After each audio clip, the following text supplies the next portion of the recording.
Okay. All right. And spotlight myself. Hello, good morning and a good evening, and to our US participants, and a good morning to the Taichung participants. Welcome to the Data Analytics Colloquium 2024, and our season just starting. And today we have a special event with our children treating outside. And now Dr. Edgerton is going to give a talk, and hopefully it's not too scary. And I'm really privileged to introduce my colleague and a reputable, well-renowned scholar now in social network models. And I'm really privileged to have him. And now we have, let me quickly talk about the colloquium. And Data Analytics Colloquium is sponsored by the National Chongqing University in Taiwan and the University of Texas at Dallas. And we started this series, and 4 years ago. This is the 5th year when we start this, and we invited world-renowned scholars and to come to talk about data science methods and some methods for social science or generally data science. And tonight we have another top world-class scholar coming to give a speech.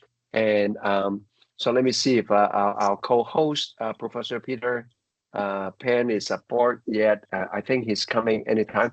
Now let me briefly introduce Professor Jared Edgerton. And Professor Edgerton is currently a professor in the University of Texas at Dallas, and in a political science program. His research explores international security, subnational conflict through the lens of complex system modeling. And in much of his work, and I focus on how network relations and group identity, polarization drive conflict dynamics. And he's particularly interested, and his expertise are in 3 areas. But number 1, participation in political violence.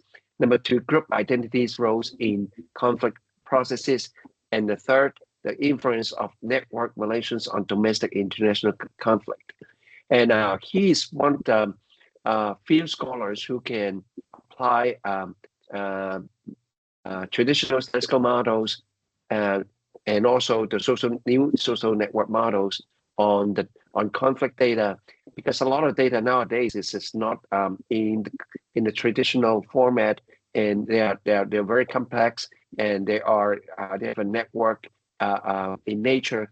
So and then Professor Edgerton is applying new methods and new strategies, including machine learning, natural language processing, and also network analysis to tackle this complex, difficult data and difficult models.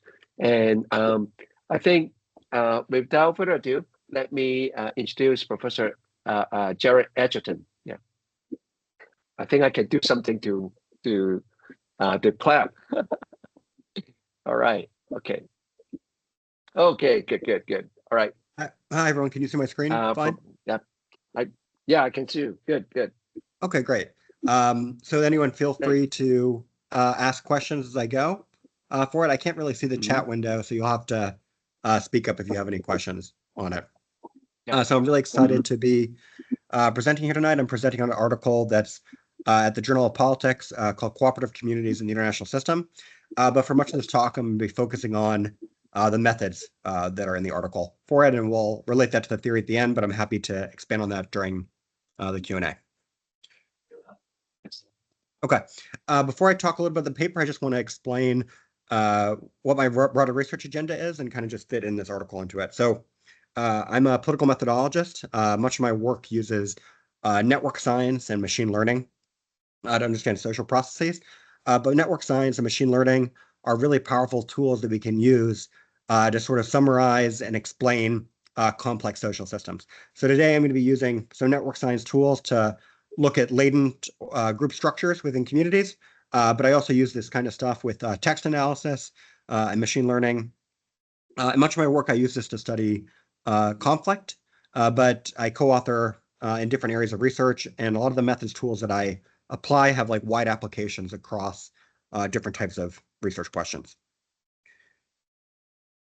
So in political science and social science generally, group membership is often a core theoretical concept. So for example, if we know if someone's a Democrat or a Republican, it can help us understand their ideologies, who they're most likely to vote for. But there's many times where we know group identity or group membership is important, but it's not well defined in the social system that we're studying. Multiplex community detection is a tool that we can use to identify latent group structures across different types of networked interactions.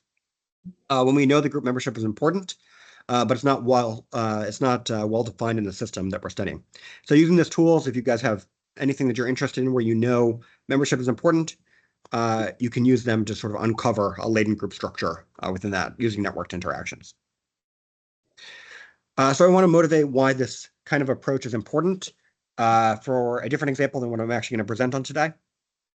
Before I was a graduate student, I got my PhD at Ohio State. So before that, I worked for the US government studying human and drug trafficking. And during that time, I became very interested in how rebel groups and states were coordinating in ways that you wouldn't necessarily expect. So I highlighted 3 newspaper articles here. The one in the back is about how North Korea does methamphetamine trafficking into Australia and parts of East Asia. The article in the middle is about how a Colombian rebel group called FARC is working with Al-Qaeda to move heroin into Latin America and into North America. And the article in the front is about how the Taliban was working with the Russian organized crime to move heroin into Russia and in parts of Eastern Europe. So we have these 3 examples of politically violent groups, rebel groups, terrorist groups, coordinating in ways that you wouldn't necessarily expect, given their sort of ideology, where their status is in the international system. This network here is called the Bad, Allied, and Dangerous Dataset. Each node in this network are terrorist groups, and I called the nodes so that the orange nodes are terrorist groups that don't have an affiliation or a stated affiliation with Islam, and the blue nodes have a stated affiliation with Islam. So that node is Al-Qaeda. It only shared ties with other Islamic groups. And that node is FARC, and it only shared ties with non-Islamic groups. But on the previous slide, I showed an example of how Al-Qaeda is working with FARC to traffic heroin and weapons through Latin America. So let's say we want to understand the motivations of terrorist and rebel groups. If we're only looking at their stated preferences for alliances or maybe their political goals, maybe we're missing an incomplete picture of what motivates these groups. And this can hurt policymakers who want to, let's say, prevent or degrade these organizations from hurting people or interfering with U.S. national security or global security in general. Multiplex community detection is a tool that we can use to better understand group motivations across different types of networked interactions, like alliances, for example, but also weapons or drug trafficking as a different network layer.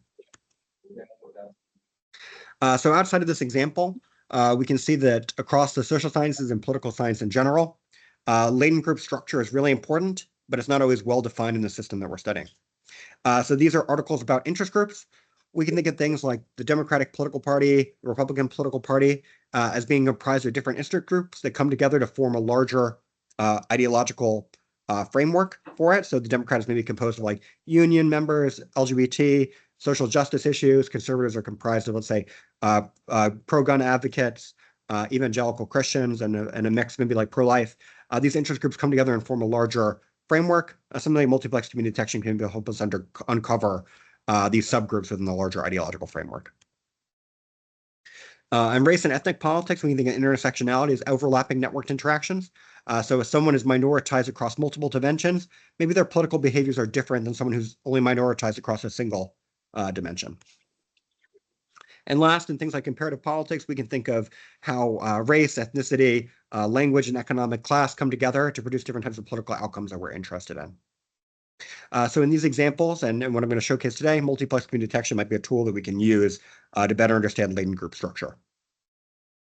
Today, I'm going to be showing an extension of something called the Lovac community detection algorithm. I'm going to spend a lot of time talking about the original implementation and how my work extends it. But this tool that I'm showing today is particularly useful for uncovering network structures and dynamic network systems, so evolving over time. But before I get too much into the weeds of this, I want to just introduce some terms that I'm going to be using in the presentation. So networks are low-dimensional representations of high-order interactions. They're basically simplified diagrams of social systems that we're interested in studying. In a network, nodes or vertices are typically the agents. So let's say this is a friendship network. These would be individuals. If it was war between states, these would be states. If it was co-sponsorship in Congress, these would be members of Congress. Ties or edges in a network denote some sort of interaction. So in a friendship network, these would denote friendship ties. In a network of war between countries, these would be war between states. In a co-sponsorship network in Congress, this would be co-sponsorship between two members of Congress. Ties in a network can be weighted. So for example, if we had a network of trade in the international system, this could be the volume of trade between two states. Using a co-sponsorship network, this could be how often two members of Congress co-sponsor legislation. Ties in a network can be directed. So if I called someone my friend, but they didn't call me their friend, I'd have an outgoing friendship tie, but not an incoming friendship tie. And then we can also have self-loops in a network. So if this were a friendship network and I call myself a friend, I'd have a tie to myself. We can take network structures and uncover a latent group structure using something called community detection. So in this example here, there's three community structures, the blue, yellow, and purple community structure. And when we're doing community detection, we want to maximize the ties within a community and minimize the ties between a community. And if we've done this, we've identified the theoretically best community structure within that network. One way to try to identify the best community structure within a network is optimizing something called modularity, or the ties within versus the ties between. I'm going to go through the equation for modularity because the extension that I use for multiplex community detection draws on this concept. So this is a formula for an undirected, unweighted network for the ease of sort of understanding. So first, we're going to look at the number of edges in the network. That's highlighted red now. We're going to sum across our communities. So there's three communities here. We're going to look at node I in community C. We're going to look at node J in community C. We're going to look at the number of ties between nodes I and nodes J. Then we looked at the total number of degrees, or the total number of edges for each of these nodes in the network. They're highlighted now for nodes I and node J. And then we're looking at the number of expected number of edges if the graph were random for them. So if we do this, so crucially, what we're actually looking at is the number of ties between nodes I and J, and the number of ties we would expect to see between them if this graph were random.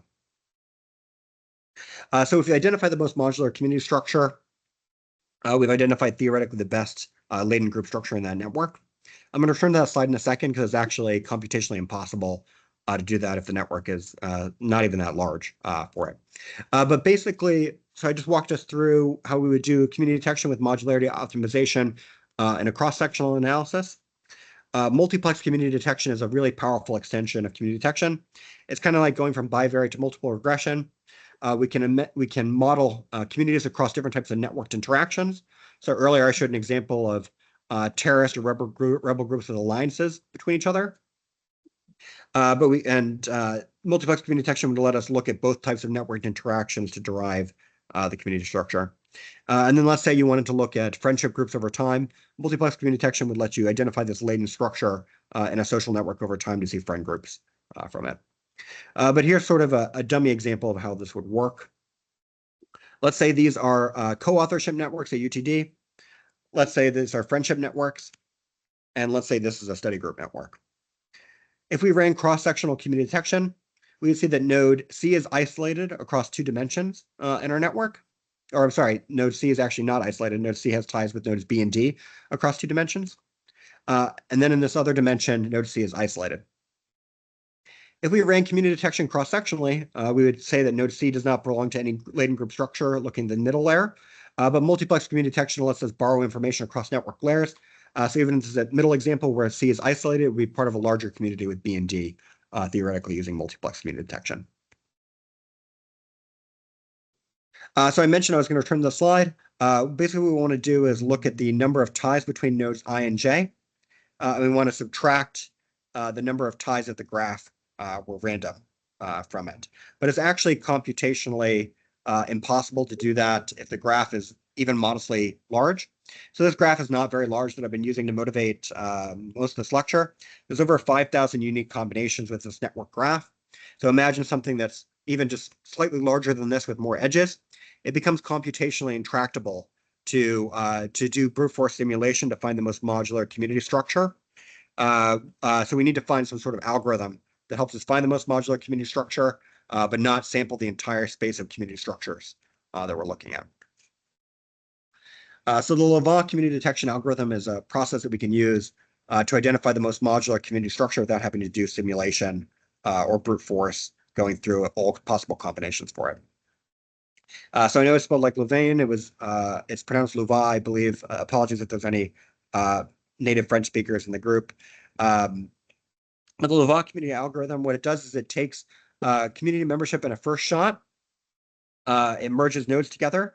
If that merge increases the modularity of the network, those nodes stay in the same community, otherwise it's returned. And then it repeats this process again with communities of nodes. So if communities of nodes are merged together, if that community of nodes increases the modularity in the graph, they stay in the same community.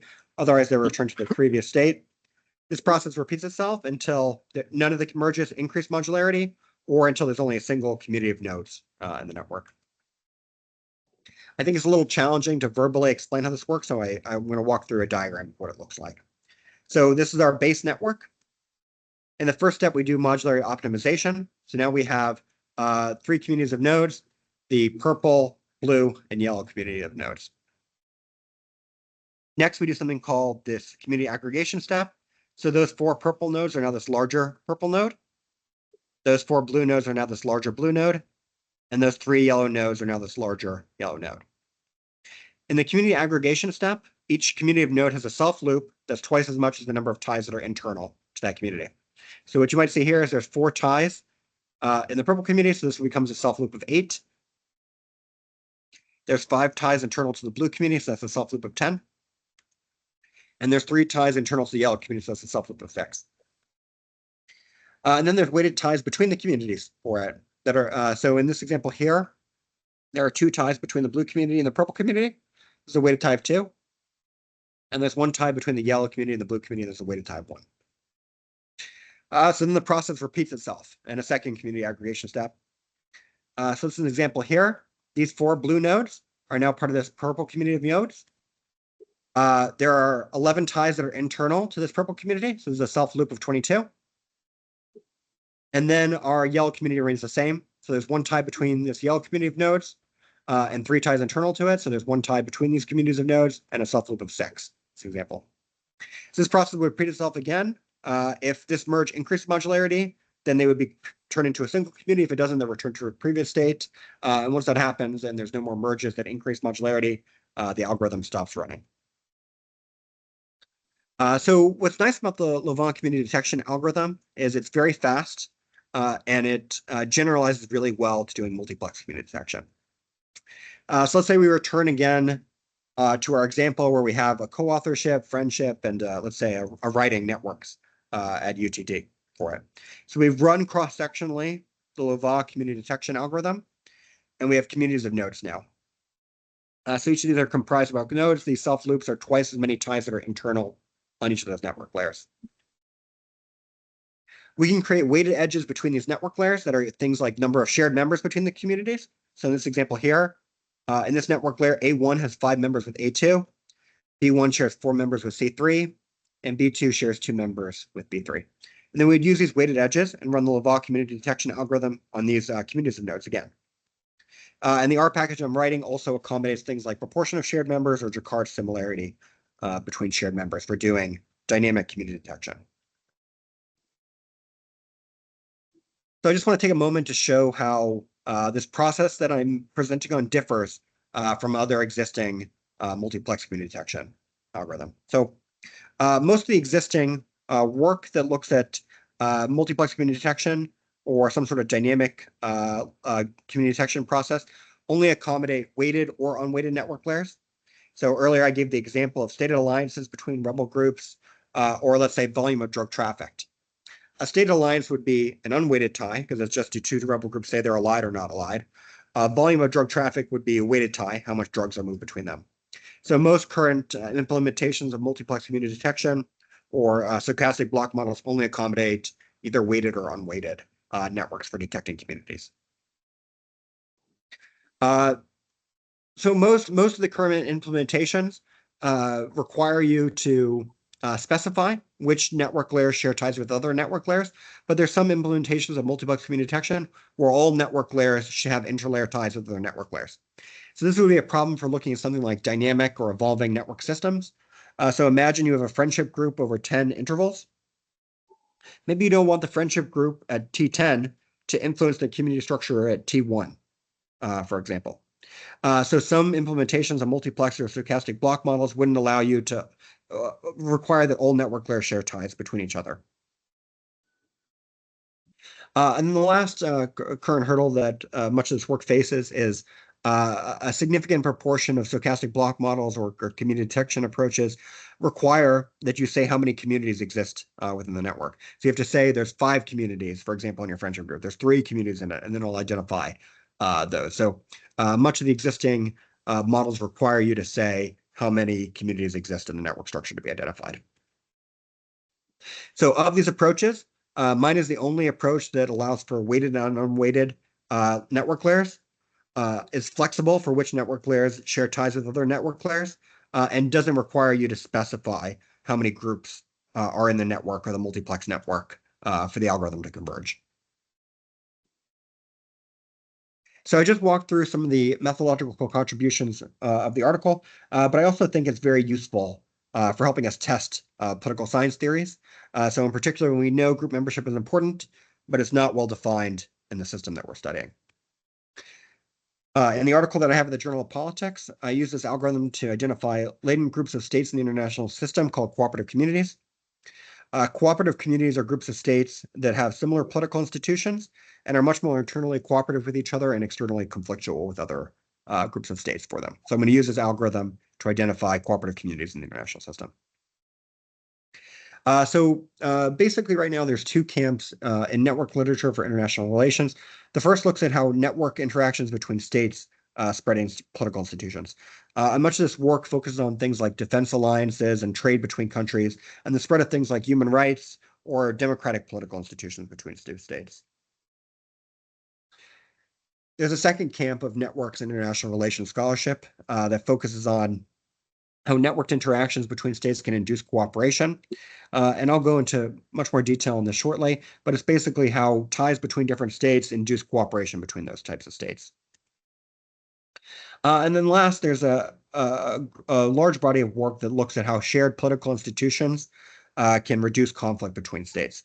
So a popular theory in international relations scholarship is the democratic peace theory, or that democratic states generally don't go to war with each other. What's interesting about this third body of work is that if network interactions both spread political institutions and induce cooperation between states, it implies that observations about shared political institutions reducing conflict are actually being caused simultaneously by these network processes. So like networks are an omitted variable in our understanding of democratic peace theory. So much of my work, or much of the article's focus is actually on this tension where network ties spread political institutions and induce cooperation. So we observe something like 2 democratic states are less likely to go to war. It's actually caused by these network processes. So that's sort of the theoretical contribution of my article. Because I spent so much time today going through the methods in the article, I'm going to focus on the second hypothesis that looks at how networks can induce cooperation within groups of states, but I'd be happy to talk more about the first part of my theory in the Q&A if anyone's curious. So what does cooperation look like over ties between states? This is our dummy network here. Each of these nodes in this network are states. The edges between them indicate some sort of interaction. So when states are interacting with each other, there's going to be some defection or non-cooperation. Those are the red dashed lines, or the red dotted lines, rather. And then some states are going to be cooperating with each other. Those are the blue dashed lines. After states interact with each other, they generally sever uncooperative ties. So we see no longer are there ties between nodes A and E, or states A and E, or A and D. In this example, they severed their uncooperative ties. States are able to gain information on each other through third-party ties in this example. So here we see state A and state D, they share a tie with state B. Through their tie with state B, they gain additional information on each other's trustworthiness, capabilities, and what they would bring to additional cooperation. So then we see the emergence of something called triadic closure or shared cooperative ties. So now through their third-party information with state B, A and D now have a cooperative tie with each other because they gained additional information on each other through their mutual interaction. So here's the theoretical argument in full. where we have state interactions where there's uncooperative behavior and cooperative behavior. We see a severing of uncooperative ties and third-party information sharing, and the formation of triadic cooperative closure among groups of states in the international system. So if we expect for network ties to induce cooperation within groups of states, we want to see that there would be higher rates of conflict between these groups of states. That's a second hypothesis that I test in the article. A problem with doing this in international relations research is how do we identify a community structure for it to identify these cooperative communities? There's many types of networked interactions in the international system. So in the article, I look at alliances, defense cooperation agreements, preferential trade agreements, and shared IGO membership of my different network layers over time. So I take these different network layers, and I'm going to use them to identify the latent community structure of states in the international system. But I just want to motivate why this approach seems credible for it. So this is a plot of degree centrality of states over time. I highlighted some major powers here, where it's China, France, Russia, the UK, and the USA. And in network science, we think of high centrality meaning high status or high power within a network system.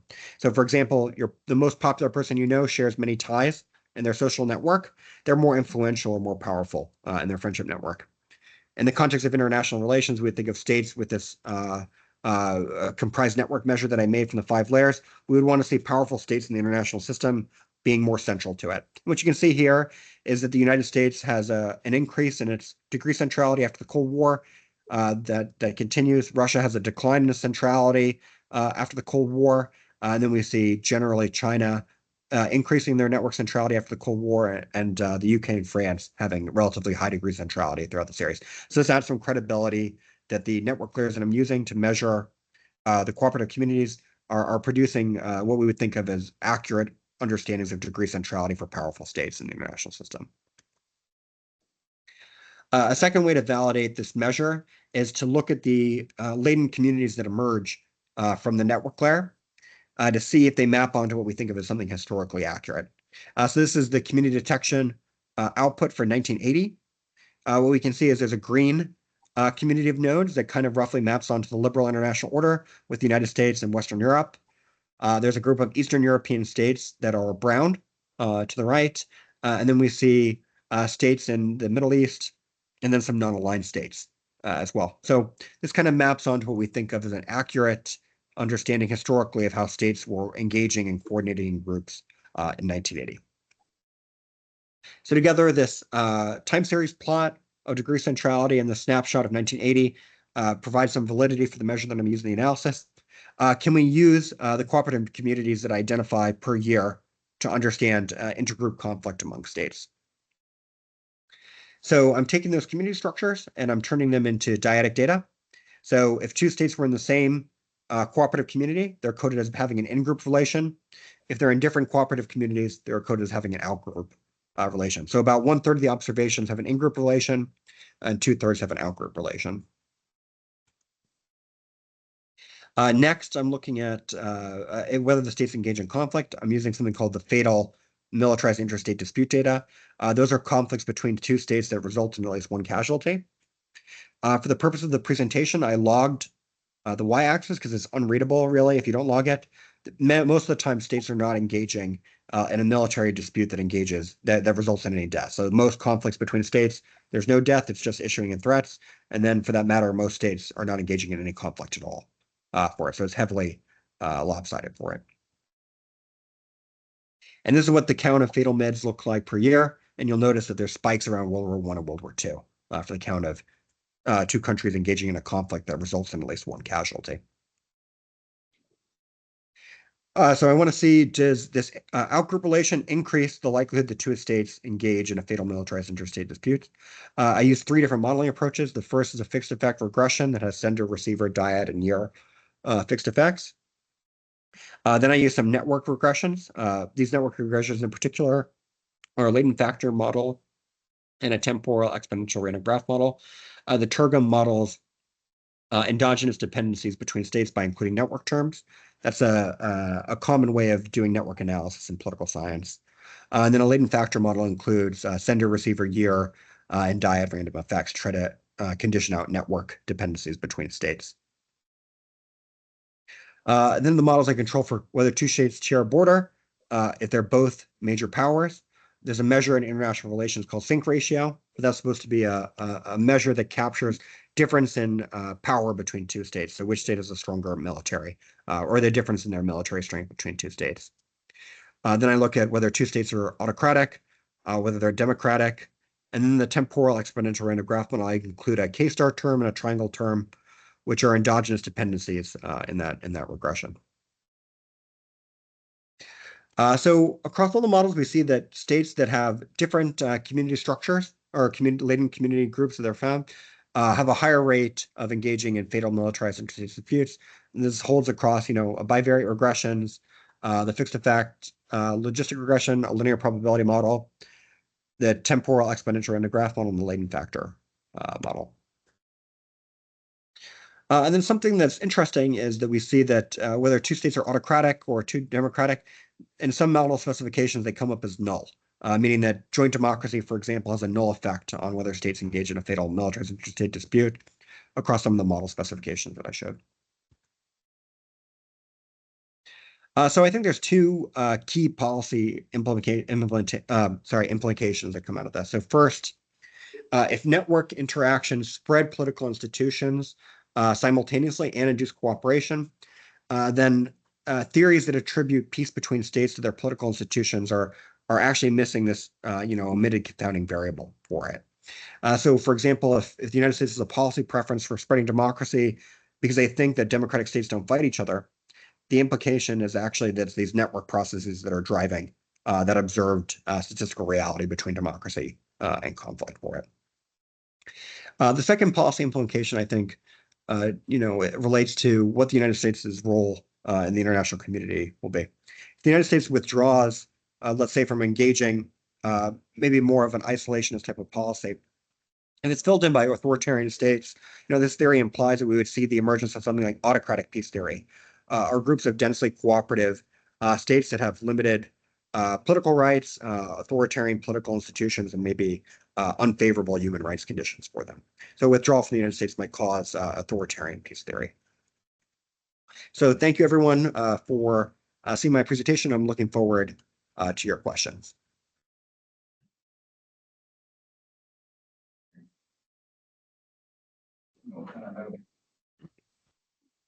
All right, great. And wow, we have over 50 people in this webinar. I think it's a record this year.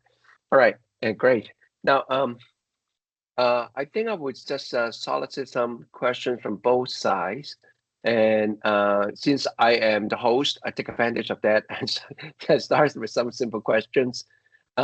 This is a really, really interesting paper. I think this is the first one I see proposing an autocratic peace theory, taking into account the network. Something I'd be more interested in is about the institution. And are you building, or do you think this body of literature is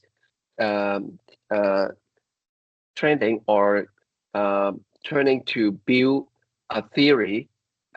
It's not necessarily a democratic peace, but instead of an institutional or institutional network or network institutions that is contributing to the peace. So in that kind of institution is being built through the network, I think that is, I may not be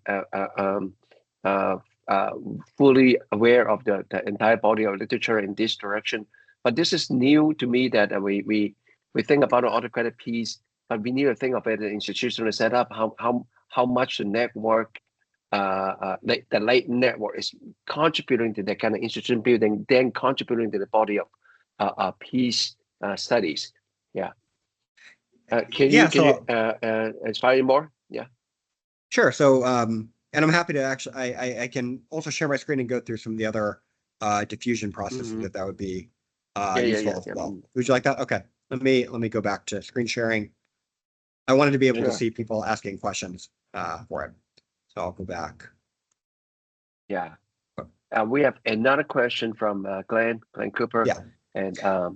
And maybe I can wait till you you provide answers for this, and we can do Glenn's question. Sure. Then I will pass on to Peter and for the Taiwan Yeah. side. It's very interesting. So, yeah. Oh, thank you. So I think so I guess I'll tackle in two ways. There's some research that shows this idea of like autocratic peace theory, or that autocratic states tend to not fight with each other as much. But the much more, I think, agreed upon, there's a very robust correlation between two states being a democracy and not fighting with each other. There's some work that kind of pushes back on it. I think my article is pushing back on it in a way. I think I have an interesting and novel contribution to the work that's pushing back on it. And much of the work that pushes back on it highlights that this democratic peace theory really emerges like after World War II. And at the same time as that's happening, we also see, really foundational changes in international relations with, the Soviet Union and the United States, with the Soviet order and the liberal international order. So at the same time we're observing democratic states not fighting with each other, we're also observing the United States maybe acting as a third-party mediator between conflicts between democratic states and the liberal international order. So is that shared political institutions having a pacifying effect, or is that a network effect that's inducing cooperation between those states and also spreading political institutions? Yeah. So I think I think my work very rigorously tries to highlight that tension. But there's other very interesting articles that I think also try to get at that as well. The implication would be that if network ties spread political institutions and induce cooperation, there's I think a political movement in the United States to withdraw from some international commitments. If the United States withdraws from those international commitments, and let's say China or an authoritarian state steps in to play a similar role to what the United States has been playing, I think my theory would argue that this could create something like an autocratic peace theory, or the spread of authoritarian political institutions from China to states that it interacts with, and then also greater levels of cooperation between China and its allies for it. So it would be kind of similar to a Soviet order for it. So that would be the idea that would sort of underpin this autocratic peace theory if the United States withdraws. What the network process looks like, I'll quickly go through it. This would be, sorry, let me show. So the first hypothesis is that frequent interstate interactions spread institutions from stronger to weaker states. For most of the talk, I looked at the higher rates of intergroup conflict between states. This is what the theoretical diagram looks like. We have like state B and state E. Let's say they're democratic or autocratic. They frequently interact with state A and D. And then we see that state A and D alter their political institutions to match state B and state E in this case. So I argue that this political diffusion happens from states that have stronger material capabilities to weaker material capabilities. And that's because states adjust their political institutions because they're of maybe a diffused or expected reward for matching the stronger states types of interaction on it. I tested across a bunch of different diffusion of different types of political institutions. So things like free media, executive constraints, restricted political participation, autocratic diffusion, and democratic diffusion. And, across all the models, we see a higher rate of political diffusion from stronger to weaker states across these networked interactions for each other. And then I also run a network diffusion. I'll show this diffusion model for it really briefly, and then I'm happily answer the other question. But when I show this slide, just a second, if anyone's photosensitive, the object is going to move.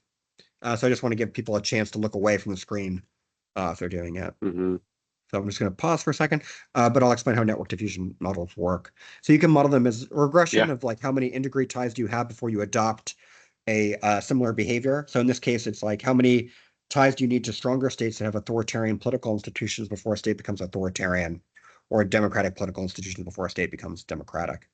Another way to model this is to take the observed network, find the coefficient effect from the network ties on an outcome of interest, but then simulate alternative networks with the same degree distribution and re-estimate the model. So network diffusion models take the same number of edges seen here. It simulates a new network, and then it runs like n simulations, and it looks at the percent of observations that exceed the value or are less than the value that you observe. So basically we use a p-value in this case where if 5% of your observations exceed 5% or fewer of your observations exceed your observed value, then you would reject the null and argue that the network has statistically significant effect on the outcome of interest. So I run some network diffusion models and some regular regressions for the political institutions on it. Yeah. Is that a satisfying answer, Carl, or do you have any follow-ups on that? That, of course, I have a number of follow-up questions, but I let Glenn pose his question. He said, as you develop your models, how do you decide when you have obtained enough interactions to build your model? That's a great question. So my sense is that that these tools are useful when you have a strong theoretical prior coming into it. So you can imagine, for example, looking at, let's say you were studying something like what's the latent structure of Republicans and Democrats in Congress. And what you uncover is that the latent structure shows Democrats and Republicans work together very often. If you have a strong prior, and by the way, I do, that would be incorrect, then no matter how many network layers you have, you're getting information from it that isn't potentially useful for it, right? So what you want to do is some sort of ground truthing or validation on your outcome of interest, and the number of interactions are maybe incidental. You can have very few interactions that produce, I think, community structures that are very accurate that you would think of in real life, or many interactions that also produce things that are inaccurate or accurate, depending on it. What's a problem with this approach in general? Sorry, I'm going to another slide to show how I've tried to address this, right? What's the problem with this approach in general is what I just said, though, too, where a community detection algorithm is always going to produce a community structure because of how the algorithm works, right? So even if there is no community structure in the network, it'll identify a community structure in it. And this can lead to, I think, a research problem called Garden of Forking Paths. Andrew Gelman's talked about this quite a bit. But it's basically, how do decision rules on what network layers, for example, you include, how does that affect the community structure or any kind of outcome that you're interested in? So it would be the community structure in this case.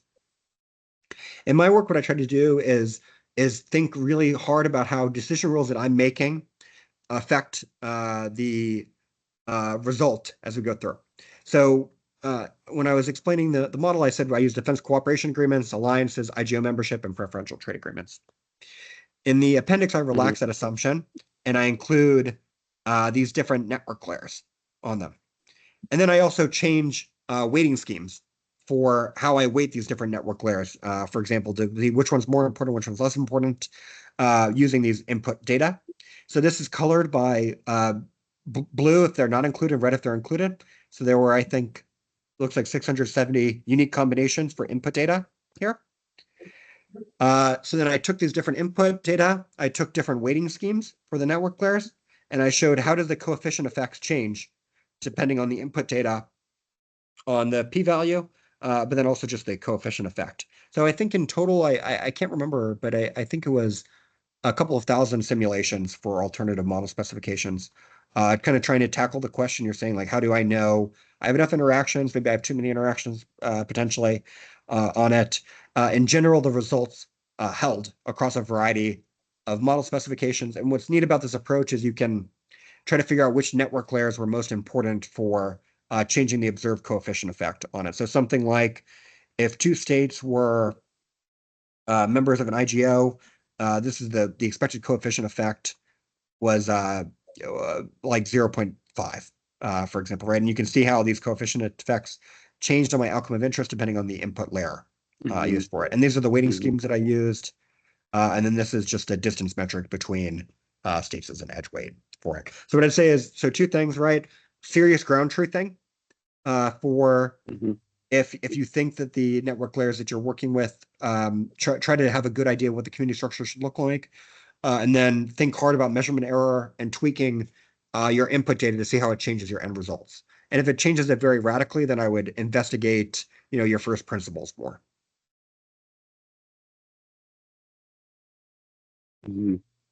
Yeah, great. And Glenn, you have some follow-up questions. You can either speak up or you can continue type in the chat box. Let me check with the Taiwan side. And Peter, are you here? And yeah, can you hear me? yeah, I can hear. I can hear you. Okay, good, good. Oh, yeah, can you hear me? Do you have any questions from your side and your faculty and students?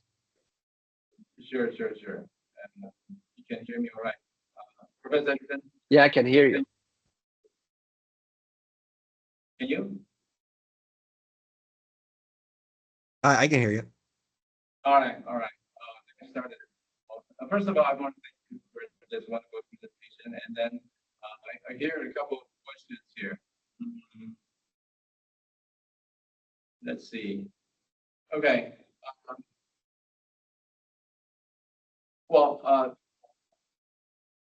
Thank you for sharing this insightful research which applies network to analyze international conflicts and corporations. And then we cannot help but to relate this approach to the cross-Taiwan Strait tensions these years. So it's commonly argued that this is where the next sort of mega conflict may happen. Hi, Peter. Peter, I think Yes. somehow you're breaking up, and also it's a little bit weak. Can you speak up? Maybe speak closer to the mic. And I think your question is about Taiwan and China. Is that right? Okay. Give me 1 second. And how about now? There's an echo, but it's clear, but it's louder. some echo. It's a little bit louder. Yeah. And how about this one? Good. Is it better? Yeah, I think it's Yes. better. Is it better? Yes. Yeah. Yes. Is it better? Can you hear me? Yes? Yeah, Yeah. I Maybe can hear you you. can. Yes. You can speak a little slower. Yes? Yeah. No? Yes. Yes. No? Yes. Okay. Let me Yeah. start. Yeah. Let's- Good. Okay. Good. Garrett, Good, can you please. hear me? Give me a thumb if you can. Yes. All right. So the question, yeah, so that could, sorry about that. So the question is about the Taiwan international status. It's quite special in terms of the official interstate relations and membership for those international organizations. So this is about data. Does this pose a constraint to data collection if we want to apply this approach to analyze the situation here in the cross-strait area, Taiwan Strait area? So this is one of the data, the available data. This is one of the question. And then the other question is related to, and so what would you recommend in general to apply your model to this area to predict or simulate the likelihood of war and or strategies to increase cooperation instead of conflict? So Sure. so that's the second one. So I think like a multiplex approach could help you understand, a variety of issues between Taiwan, China, the United States, and other Eastern European states. So how exactly it fits in, I think, within a larger political framework is important, because the relationship between China and the United States is important, but also Taiwan and China and Taiwan and other neighboring states. So something like a multiplex approach could be useful. And I think in particular, like Taiwan is in a strategic, as far as networked interactions go, it's a strategically important place because of technological advancements, right? And so something like that, there could be competing states that are like looking at Taiwan as an important interlocutor for this. So I think what this would imply is, let's say Taiwan strengthens its relations with China over the United States, maybe a spread of more authoritarian or political institutions that are more similar to China's. For example, if it strengthened its ties to the United States, I think it would be more political institutions that are consistent with institutions in the United States. So I think that's how I would conceptually think of it in the framework of the paper. In terms of predicting conflict, there's some modeling approaches that might be particularly useful for predicting for prediction of conflict, right? But let's say we are interested in using this approach, right? In the context of the paper, it would be like, what countries does Taiwan have an in-group relation versus an out-group relation with? if it has an outgroup relation with China, it would increase the likelihood of conflict between those states on it. So I think it could. Other than that, though, I think there's other machine learning approaches that could be useful for forecasting conflict, maybe more so than what I presented on today. Okay. Thank you. Now, Thank you. we can leave some room for a follow-up question. I think I have a follow-up question on that too, but I want to bring up Jeff's question first. Jeff, share, and thanks for sharing. I am curious how to consider the factor of hierarchical relationships among the states in their network interactions and different impact for cooperation and conflicts. Very interesting. I think you may talk about a hierarchical structure, or you can go ahead. Yeah. So networks can have a hierarchical structure, and typically what you might think of as like a hierarchical structure in a network is like a hub and spoke for it, where you have like a central node, and then let's say subordinate or like other nodes that connect off of it. So it can look like an org chart, for example, at a company. That's a hierarchical network, and you can kind of quantify it. So in the article, I do talk about hierarchy, or I talk about, let's say, material. I'm talking about it more in terms of like military strength or material capabilities. And I look at how powerful states are more important for understanding cooperative communities and international relations for two reasons. So first, powerful states interact with much more states in the international system. The United States has, embassies everywhere. Powerful states generally have embassies everywhere. And so there's more opportunities for those states to spread political institutions through those types of interactions. And then also, they can act as a third party to induce cooperation between non-cooperating states that they share ties to. So I think a classic example of this is the United States trying to facilitate military cooperation between Korea and Japan, maybe two states that have historical tension, and the United States acts as a third party trying to induce cooperation between those two states as part of like a cooperative community kind of framework. So spreading political institutions in that case, or political norms, and then also inducing cooperation between states that are not previously coordinating with each other. You can find examples that are similar to Korea and Japan and other instances the United States plays a role in. And other states also occupy like similar roles where they try to induce cooperation between non-cooperating states that they're powerful for it. But then there's also I'm sorry, I should mention one other thing. There's also just other classes of models that are like hierarchical network regressions. And if you have a question that's like specifically attuned to uncovering hierarchy in networks, I'd be happy to speak with you offline more or through email, and I could share some other work that I have that looks at network hierarchy. I'm working with a graduate student at UTD named Dagmar Heinz, and we're looking at how network hierarchy affects conflict as well, specifically on it. So I'd be happy to share that paper or talk to you more about it. That's great. That's great. Now, while we're waiting for more questions from US side and also Taiwan side, I have a follow-up question. I think many years ago, I met with Bill Dixon, and we talked about a democratic peace, and he's a very interesting guy, and he actually brought up an idea about spatial models. And now, spatial model is not necessarily space in terms of geographical space, but space in terms of that kind of your concept of institutional space. For example, the shared trade or share cultural ties. So they have the kind of interactions or that is getting spatially approximate, and then that will improve that institutional type versus just democratic or versus just they are the same regime type. So that is a very interesting idea, but I don't know if he implemented it, and he suggested to me, and whether we can do something like do a spatial model like to do that. Now, I think in your case, you put that into a really so we're still in a model now, do the placement of a network. I think it's the idea. One thing I'm thinking about is, and one thing about it is, for example, interactions is not something. I think it's an auto-regressive process.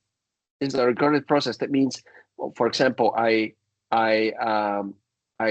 started trade with Taiwan, started trade with Japan.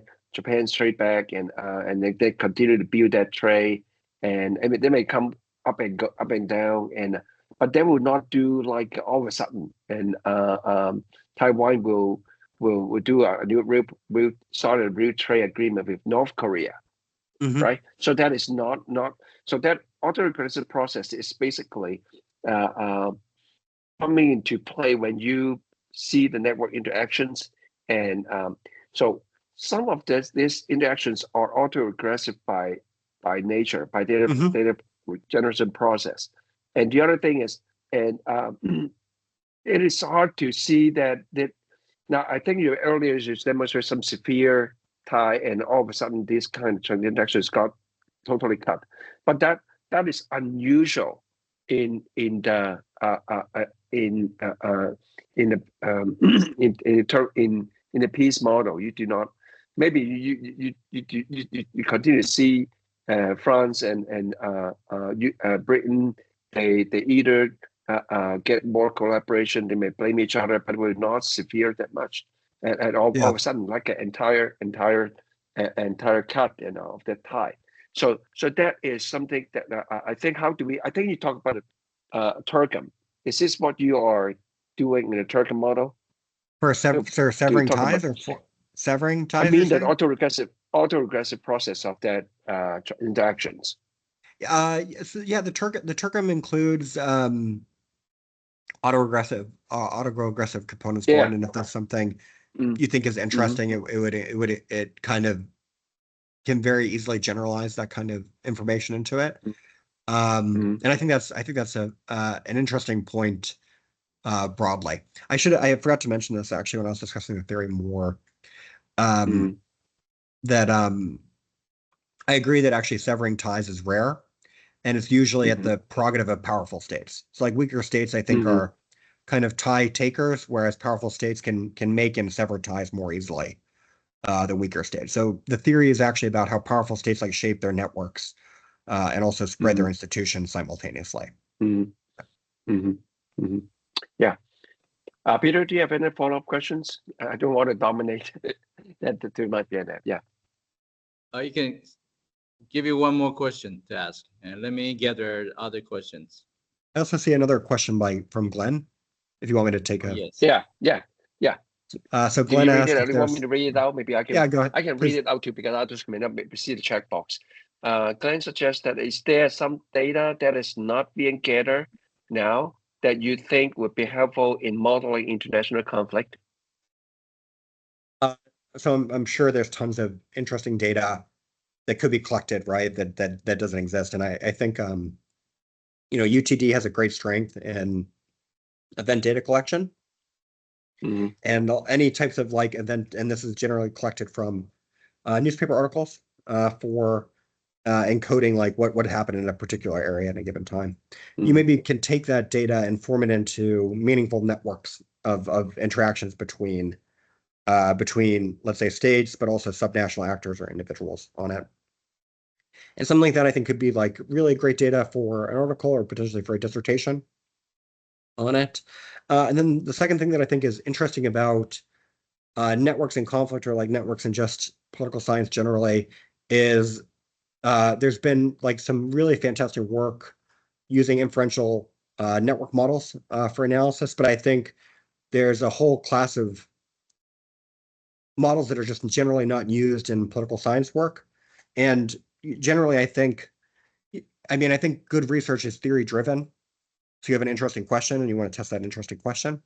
But the more models you know, and this isn't just network models, it lets you test different types of theories that are hard to test with, like, let's say, a logistic regression or an OLS model on it. So like, I'm very curious about hierarchy, for example. There's some really interesting network hierarchy models that are never used in political science work that let you test how hierarchy might affect something like conflict processes. So I think new data with the event data, creating that, I'm into things like spatial networks, and that's something that new data can be used for.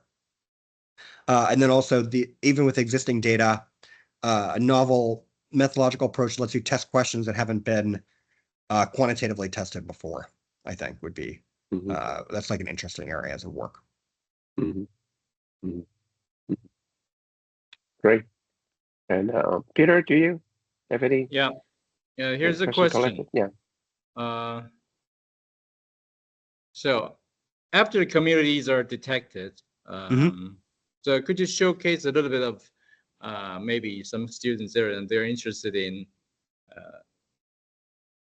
the interaction between communities, right? Because we have identified it within the community, so that's a community also. And then what about between or among communities? Can you showcase a little bit about that? Yeah. So I don't have any plots on it, but basically what the maybe I do have a plot actually. Let me look really quick. I'll pull this up while I'll screen share really quick and just see if I do.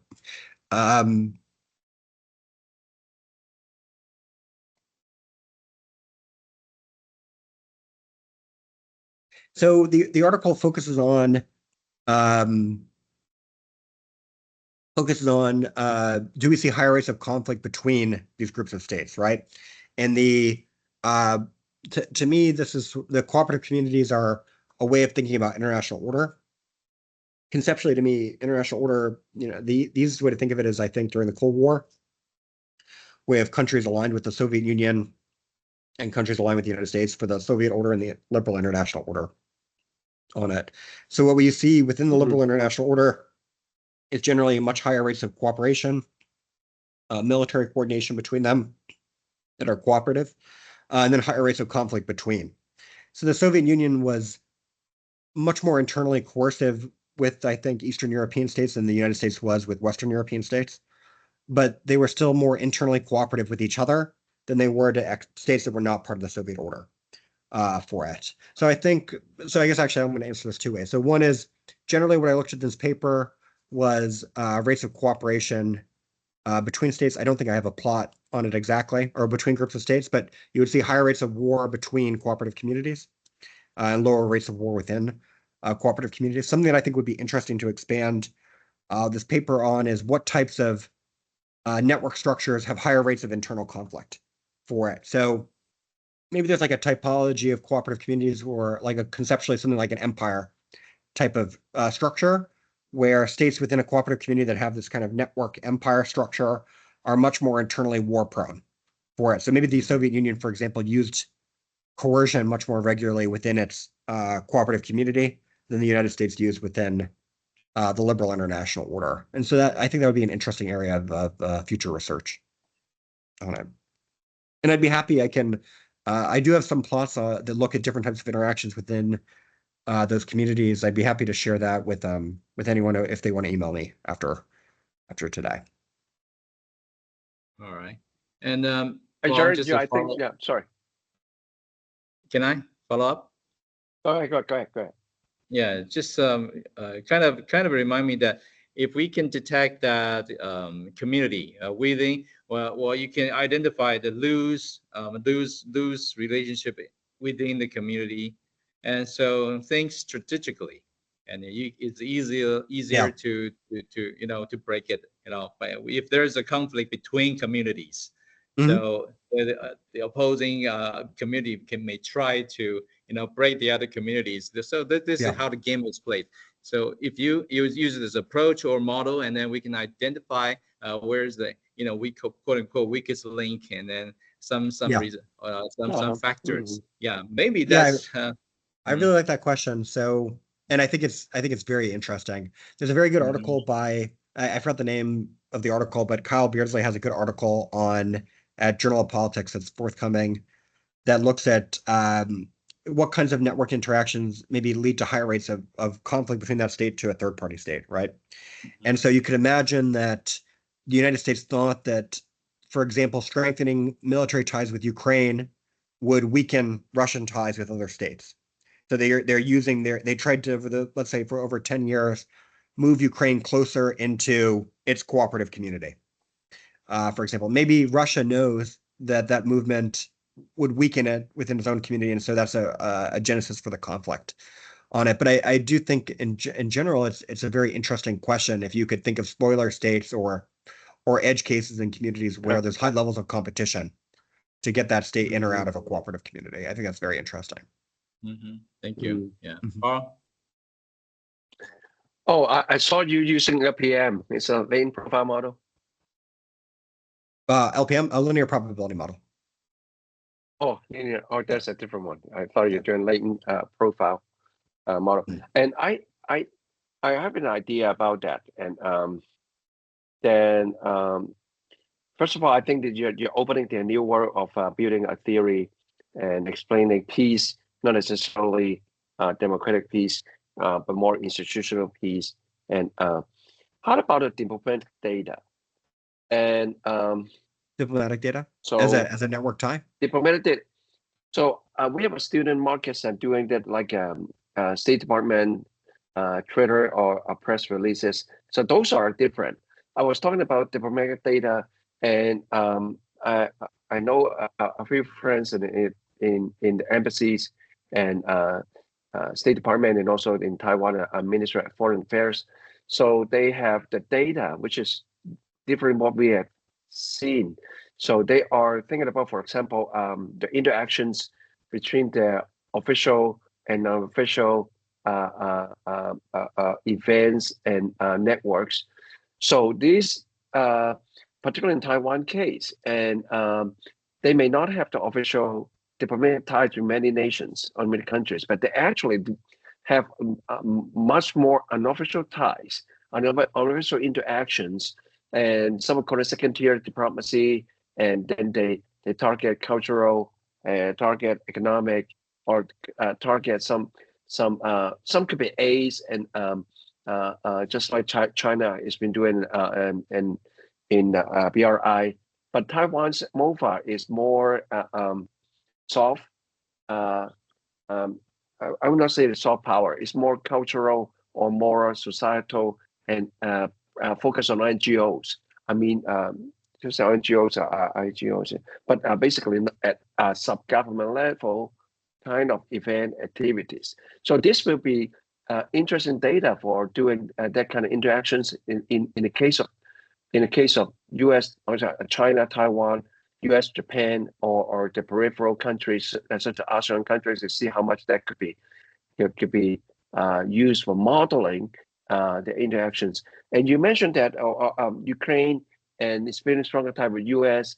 and then in other sense it could be weakening the ties with Russia. So that actually contributed to conflicts. So if we are taking advantage of this kind of diplomatic data, how much Taiwan is not facing that as a zero-sum game. So if it's Ukraine, U.S. strengthen, and then Ukraine, Russia get weakened, it's basically a zero-sum game, right? But we're thinking about it's not necessarily a zero-sum game. And when it comes to the soft power or sub-governmental interactions, so that will be interesting to explore. If this is a network, we actually do some benefits in building alternative ties, and that is yeah. I'm just giving it a thought because we are working on another exchange program with on Taiwan's democracy, as the diplomacy. So that is something we're working on. Yeah. What do you think? Yeah. I think that'd be a very interesting source of data and an interesting analytic approach. Yeah. Any follow-ups, and maybe any questions from Taiwan side too? And I think the great thing from Dr. Edgerton's research is it is so new, it's so explorational, and it's basically open up our conventional thinking. Hey, we have democratic peace, or still like bipolar global setup, and this is actually something more. Something very different. I think it's opening is to a new era or new paradigm of understanding peace. Yeah. So I have a follow-up here. Yeah. So I think, Dr. Edgerton, have you come across any research that applies the network approach to different political camps or communities in the context of the presidential campaign or state governor campaign? Just kind of, I think the question is a kind of lower parties, just a subnational, and you use that different ties between subnational actors in U.S. presidential campaigns? And are you thinking like interest groups or something like individuals? Party factions, for example. Party faction. Yeah. So American politics are a little bit outside my substantive research area. I think Bruce Demarius at Penn State has some work that looks at things like advocacy networks, but also how state governments coordinate with each other, like how political parties at the state level do, that I think is interesting. Jan Box-Devenmeyer looks at things like interest group coordination or how lawmakers maybe coordinate in ways that are unexpected. She's an Ohio State professor on them. I think those are interesting. And then Lauren Ratliff Santoro at UTD does some interesting work on how like individuals engage political, like sort of Democrats and Republicans engage in their interpersonal networks politically. That I think is kind of interesting. I'd be happy to think about that question more. And if someone wanted to, I'm not sure if that's a question that you're asking or on behalf of someone, if they email me, I can take some time and think about it and send additional responses. Okay, sure. Thank you very much. Jared, you're now currently, are you currently building a body of your works on the peace studies? In this specific area? Mm-hmm. I know you have a lot of conflicts articles and research work. Yeah, a lot of my work is on conflict. Yeah. I think this is how I work is sometimes I'll work on a question for a while and then I'll take a break. So I'm taking a small break from like this area and I'm doing I've been doing some research on like Rwanda, the Rwandan genocide for a while now. But then I'll come. I want to basically come back to this this kind of stuff. I have like a book project that I want to expand on the theory a bit more. But I like to always have a blend of looking at micro level processes and then more macro level research. So I have some work that's with a graduate student at UTD, Dagmar Hines, that's looking at, I mentioned it earlier, on international hierarchy and conflict. But aside from that piece, most of my work is subnational right now. Yeah. You mentioned that you're going to the Peace Science Conference, right? Yeah. So that is, are you presenting something? Yeah, I'm attending a workshop on, actually, it's a great, for people who are interested in network science. Cassie Dwarf and Shahryar Minhas created an R package that makes network analysis really convenient and easy for people who want to get into it for the first time. So they're sponsoring a pre-workshop that talks about their R package, and it's supposed to present new network science work. The graduate student that I'm working with is actually presenting an article that we have that's R&R'd right now on the Rwandan genocide. So she's presenting, and I'm attending as a non-presenting co-author for that article. Okay, yeah. Which peace conference? It's in the ISA conference. That's at Peace Science. It's at in Peace Science coming up.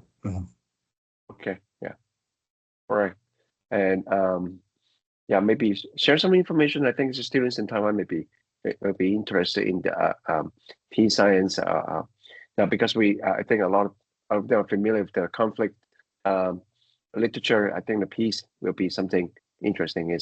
Yeah, and do we have more questions? Yeah. Go ahead, Jared. I'm sorry, you want me to share information of the conference or the article? I didn't catch that. I think some conference about peace science would be great, and I get them, Yeah, Peace Science is a great conference. There's also international. There's Peace Science has also conferences that are in different regions of the world. Generally, really nice feedback and like a very good community. And a tremendous diversity of work there, although it's generally quantitative. Okay. Yeah. Okay. All right. And any questions from either side? Can I have one more question here? Go ahead, please. Yeah. The question is there any element of a game?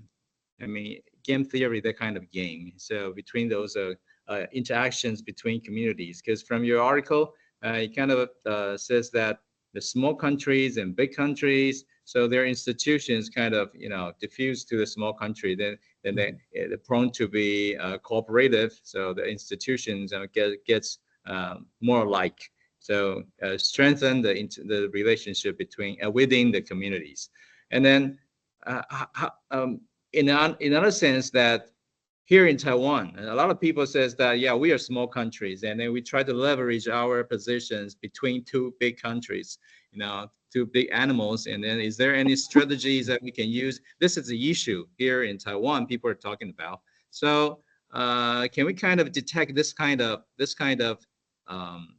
this relationship or this kind of elements using this approach? Sure. So it's outside of the scope of the article a bit, but I think you can use network positions to try to understand, strategic importance, and that isn't always like most ties, right?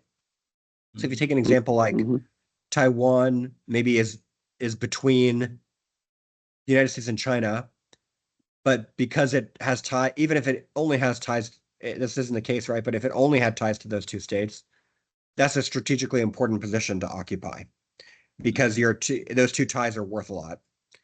It doesn't map perfectly on this concept, but there's something called betweenness centrality, which is basically it's this idea about the flow of information through a network is important.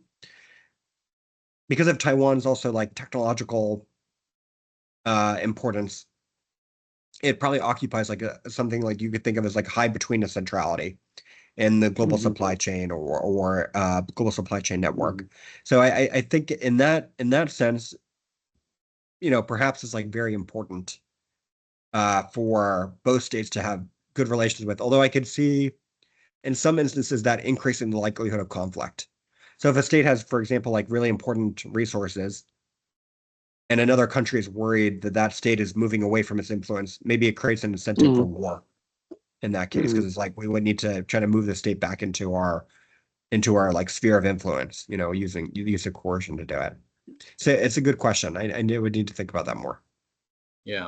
Well, for me personally, I think Taiwan pretty much has no choice. It has to be, one of the Team America at this moment. But for like Singapore, Philippines, and also those other countries around China, they might have adapt a more strategic role.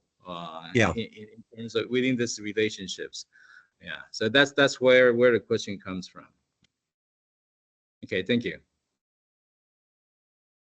Yeah, it's a great way of understanding this, the network dynamics, and I think this is really eye-opening to me. And looking at a great example, how much we can understand is of a network structure and the role of Taiwan.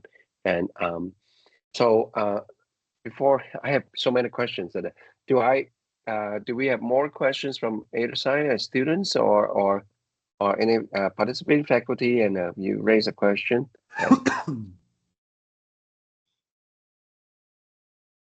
Now I have a follow-up question, Jared. And so you mentioned that there are multiple packages, and can you briefly talk about some packages to use for this study? Yeah, so I think iGraph is really great, and I think it's a package available in Python or R. For it, it's a great R package. There's if you want to do inferential network analysis, Ergum, there's an Ergum package and a Turgum and a bTurgum package that are good. My graduate advisor, I think, wrote the bTurgum package for it. That's a nice R package for inferential network analysis. I'm sorry, dPurgum. B as in like boy or Bravo. It's boy.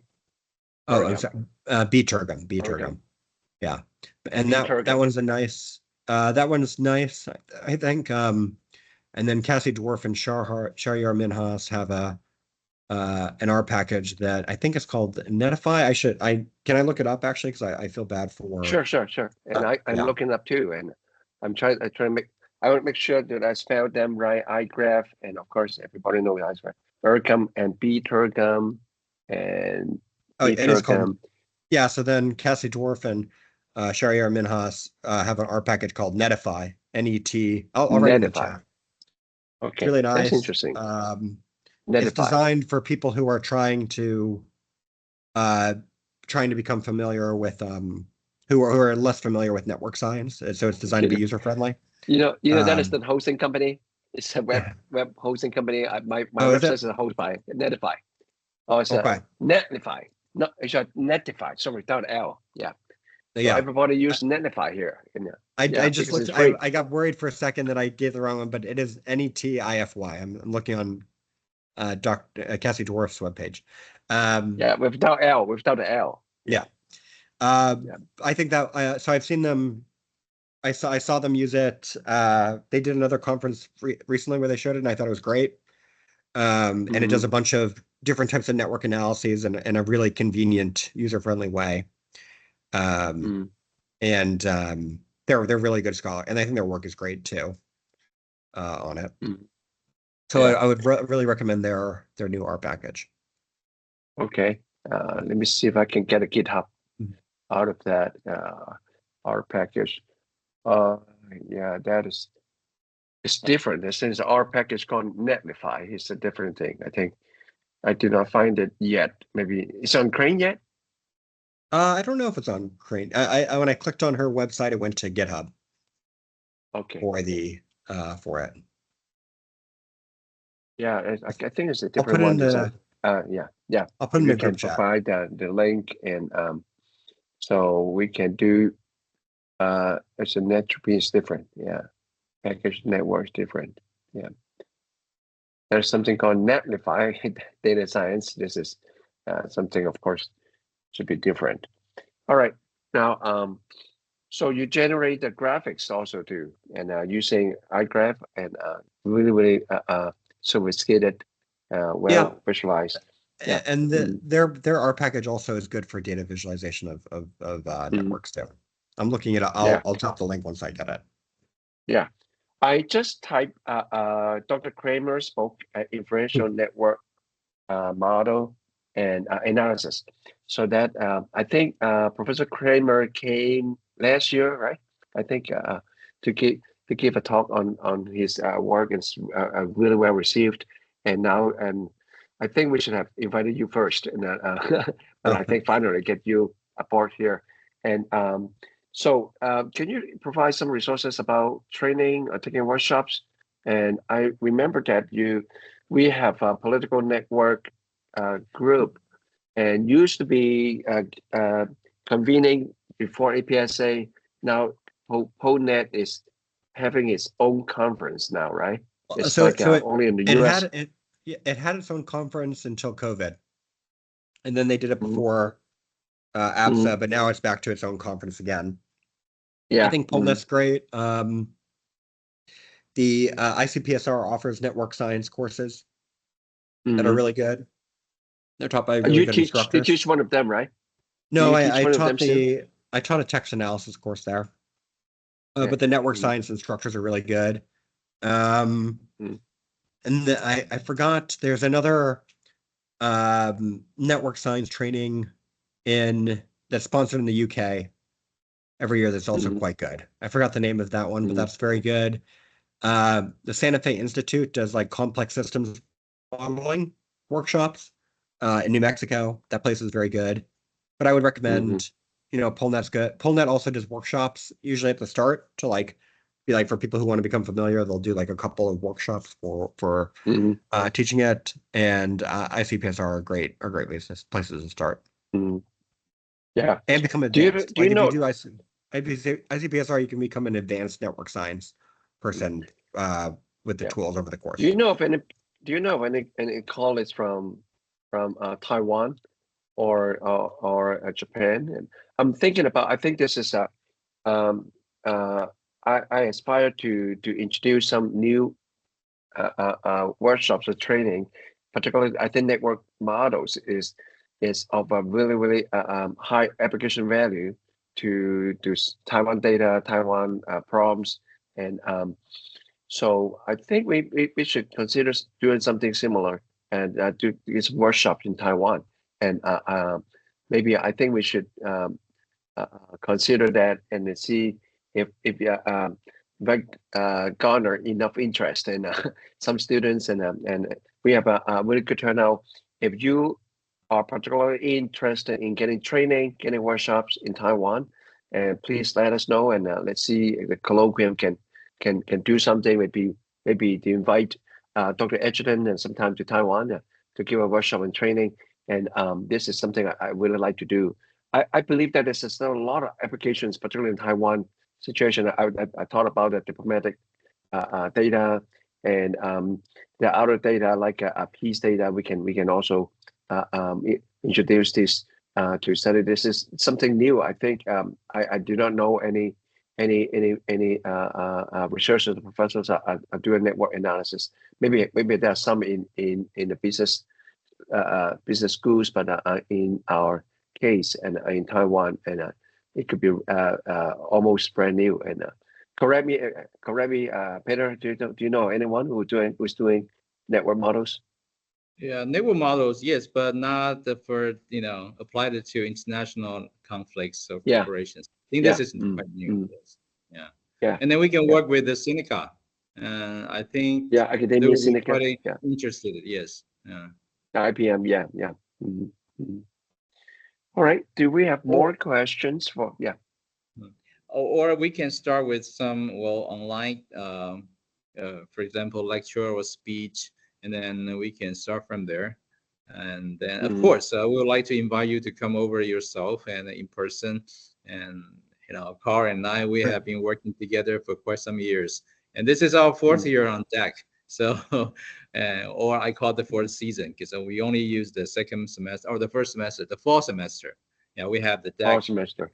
Speakers. Yeah, for speakers. So, you're cordially invited, and then if your schedule allows, and then we can arrange that to see Carl if he can help, and then we can do some more about it. And start from, we're starting from the DAC, and so hopefully to see you next time. Carl is traveling maybe next week, right? Yeah, next Thursday. Yeah, next Thursday. Come and see you in person now. Yeah. Yep. I look forward to seeing Taiwan students, and this is really a great turnout tonight. And I hope I can see you in person. Maybe we chat in person, and anything we can work together, and we can. I'm giving a workshop, and I think I let Dr. Pan to do the commercials and do the promotion. But I really like to meet with you all in person, and some personal interactions and build a network. For terms of Dr. Edgerton, build a network model here. All right. So let's see if we have more questions, and take this opportunity. Thank you for the resources.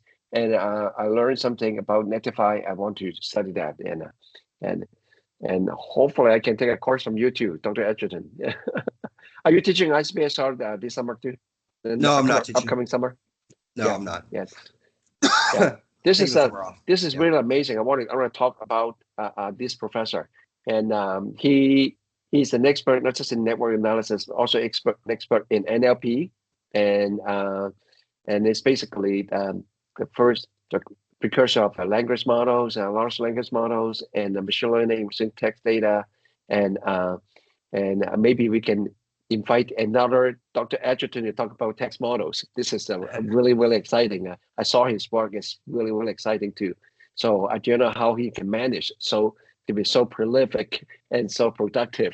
And now, all right, then he has his family waiting for him now. And then let me see if we have more questions, and from US side and Taiwan side, we can see some more students coming up from after the class, and anyone would like to take this opportunity to ask questions. And then I already asked them, maybe I can ask one more time, Dr. Edgerton, is it okay you share some materials, and either your paper or your PowerPoint, and to the students, so we can also review it, and all right. So Peter, do you have any questions or remarks you want to no questions though, but we should have some promotion though. For the coming up webinar, we have invited Michael Alvarez, Professor Michael Alvarez from the Caltech.